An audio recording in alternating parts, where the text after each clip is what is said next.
Hey, it's Jabo. Welcome to BrickTsar. We got the most recent micro Ninjago City thing. This is the markets, Ninjago City markets. It's actually the last one that I ordered. So there's four in this series that you can buy with your GWPs at the Lego Insiders website, formerly VIP. Should always be VIP.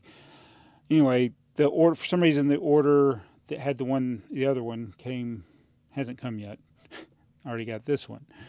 So I won't have all four of them yet, but I'll soon will. So we've done a video on the docks and the first one, Ninjago City, but today we're going to talk about the markets, which is the new big one, I think. Yeah, I haven't even built it yet. So I'm not a Ninjago collector, but I do like these micro builds, and I do like the sets that the micro builds are based off of. So brilliant strategy by Lego to get me to buy stuff that I wouldn't buy otherwise. I think I've said it before. I will never watch the show. Sorry to Ninjago fans out there. Sorry, Generic Stud. I don't watch Ninjago stuff except for, well, I do watch some of the stuff that Generic Stud, but I have no interest in Ninjago, the show. But the sets look super cool. These city sets that are modular. So we're going to be looking at that. I'm wearing another. I think this is a Vsauce shirt. Mysterium something. I don't know. I don't think it has anything to do with Ninjago. And I want to ask a question before I get to these close-ups because, in you know, you spend your points. It's like $20 worth of points to get this. So it's like you're paying $20, but it's really more than that because you had to spend all the money to get the points for the $20 in points. Then you have to buy at least $35 worth of stuff to get free shipping. So I usually wait to redeem my points when there's another promotion, another free item, or double VIP. So that's what I did. I didn't do it during the double VIP because this wasn't available then, but I did do it when there was this kind of, not as the fireworks. I wasn't even crazy about the fireworks, but so Lego got me to spend my points on something. So I can't really be mad at Lego because they're doing what they're supposed to do. They're making a product that I'm willing to part with stuff. And yes, I know technically it's like it's free, but obviously it's not because you have to buy something to get it. So it's never free. So my question before I get to this, the close-ups of this is about paying too much for stuff.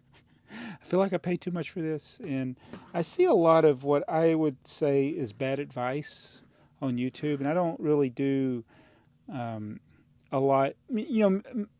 What I'm sharing here is the things I like about Lego, and sometimes the things I don't like, and so there's rants in there, but I don't really give a lot of enough tips. I mean, the main number one tip about collecting Lego is buy only what you like.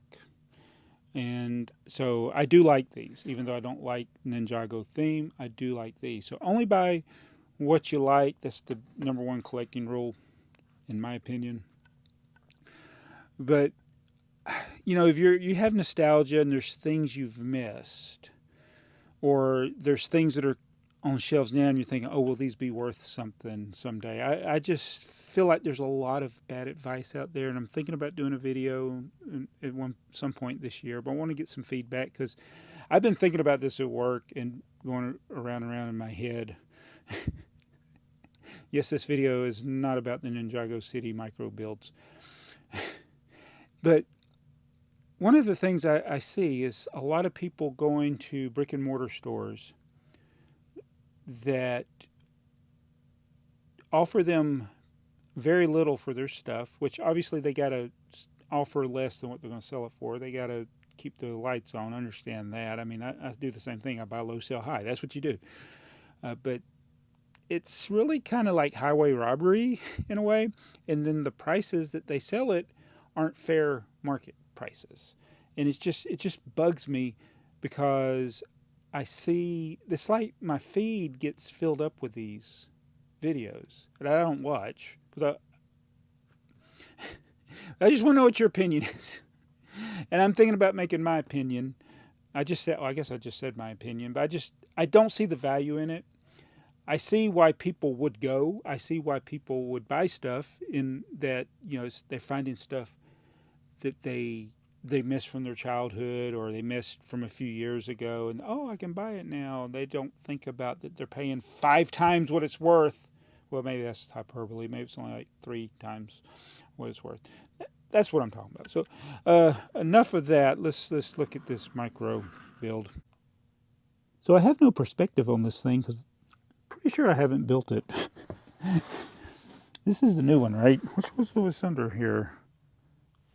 Which one is this? Oh yeah, it's that one that I haven't built yet.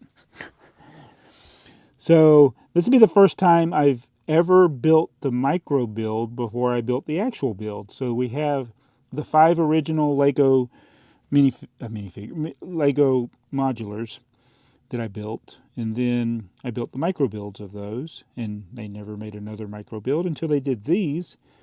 So I won't really have perspective on it. So I don't understand it. I know this is like some kind of little ride here to go up and down. It was a fun build. I guess these are little different shops. What is this thing actually called? The markets.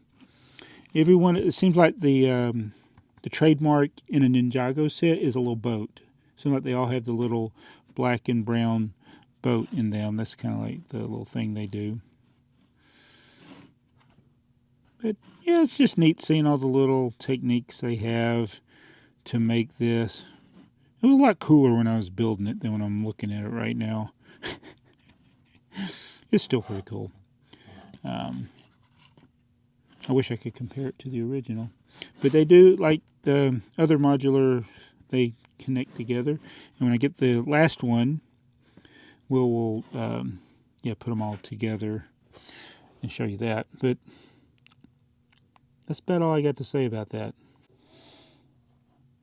All right, so I'll be waiting on that other order. I think this was the most pieces of any of them, 365 plus a crap ton of extra parts. So yeah, it's coming together pretty good. They make a nice little shelf display. Once I get the last one built, I'll break down the boxes, put the instructions somewhere, and go from there. But yeah, I think this is the type of thing I like from Lego Insiders. There's a lot of things they do that I don't like, but when they do something I like, I need to say it. So I know this is not going to be for everybody. Not everybody's going to like these or want to waste their points on these.